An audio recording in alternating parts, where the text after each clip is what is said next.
na tutakwenda kufungua kitabu cha Marko.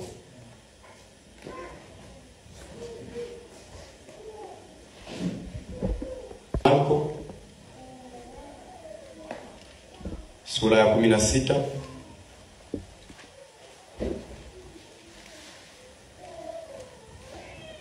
mstari wa kwanza hadi wa 4. Katika semina hii tulikuwa na mambo kama 6 hivi tuliokuwa tunaangalia. Kwa wale waliohudhuria, alifufuka. Andikie jumbe huo. Ushahidi wa kuwa ama wa kuonyesha kuwa Yesu alifufuka. Ndio nitauonyesha katika ibada hii. Jina la Bwana libarikiwe sana. Kwa sababu tunaposema sisi tunakumbuka kufufuka kwa Yesu, kuna watu wanasema haiwezekani. Kwani alifufukaje? Sasa katika ibada hii tutaonyesha ushahidi unaoonyesha kwamba Yesu alifufuka. Jina langu naitwa Mchungaji Afeti Masenga. Natokea maeneo ya Tegeta. Ukifika Mwenge unafuata ile barabara inayoelekea Bunju. Kabla hujafika Tegeta, sehemu moja inaitwa Mbuyuni, hapo kuna barabara imepandisha kidogo, hapo kunaitwa Majengo. Kwa hiyo nimetokea hapo, na nikiondoka mchana ni masaa machache tu nitakuwa nimeshafika. Kwa hiyo niwakaribishe sana wana Global wote, na Mungu wa mbinguni awabariki sana. Na jisikia vizuri sana kuwashirikisha maneno haya siku ya leo. Nimepewa upendeleo wa kipekee na Baba Mwakingili. Ameniamini akaliacha kanisa kwamba mimi nakuamini wewe, zungumza na wanangu. Sasa kama Baba kaniamini, na mimi ninajiamini kusimama mbele yako. Ninalo neno zuri sana kwa ajili yako. Bwana Yesu asifiwe sana. Na nitakapoanza kuhubiri, nina uhakika Bwana atakuhudumia, utajisikia vizuri. Sema amen. Bwana Yesu asifiwe sana. Nataka nikushirikishe maneno haya sasa kuyasoma. Kabla sijasoma niombe. Baba, katika jina la Yesu, na kushukuru kwa ajili ya siku hii ya ajabu kwetu, siku ya pekee sana. Tupo hapa kwa ajili ya utukufu wa jina lako.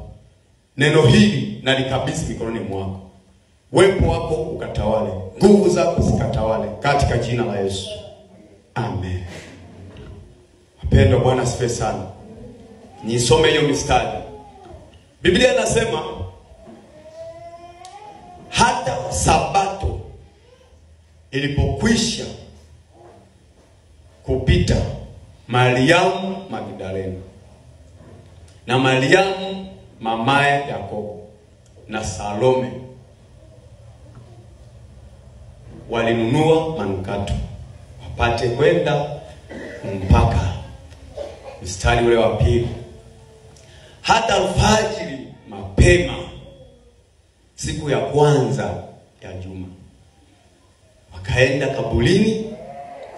Jua lilipoanza kuchomoza, wakasemezana wao kwa wao, ni nani atakaye tuvingirishia lile jiwe mlangoni pa kaburi? Hata walipotazama, waliona ya kuwa lile jiwe limekwisha kuviringishwa, nalo lilikuwa kubwa mno. Sema mno. Sema mno. Wapendwa, Bwana asifiwe sana. Marko, Mathayo, Yohana na Luka, hawa ni watu mashuhuri walioandika habari za Yesu Kristo. Ndio maana vinaitwa vitabu vya Injili. Lakini kitabu ambacho nimekichagua asubuhi ya leo, ningeweza kusoma hata Mathayo, ningeweza kusoma Luka na Yohana, wameeleza habari za kufufuka kwa Yesu. Kwa nini nimechagua kitabu cha Marko? Marko hakuwa mwanafunzi wa Yesu. Alikuwa ni kijana aliyekulia nyumbani mwa mama yake Mariamu. Yule Mariamu, kwa sababu katika Biblia wapo akina Mariamu wengi. Yuko Mariamu yule wa pili, yuko Mariamu Magdalena, lakini yuko Mariamu mama yake na Yesu. Wako wengi sana. Sasa Mariamu ambaye ni mama yake na Marko huyu, tofauti na yule Mariamu mama yake na Yesu. Mariamu huyu nyumba yake ilikuwa pale Yerusalemu, na aliamua kuifanya nyumba yake ikawa ya ibada. Alipoitoa hiyo nyumba, mitume walikuwa wanafanyia ibada hapo. Nakumbuka wakati Petro amekamatwa akawekwa huko gerezani, kanisa liliomba. Lord alipochungulia akaona Petro ndo anajitokeza na kuja, akasema naona kama picha tu, sikuamini. Alipowatangazia kwenye nyumba ya ibada, Biblia inasema hawakuamini, lakini wakamwona Petro anaingia akiwa anatokea huko gerezani ama kifungoni. Na tunachokiona hapa ni nyumbani kwa Mariamu mama yake na huyu Marko. Kwa njia hiyo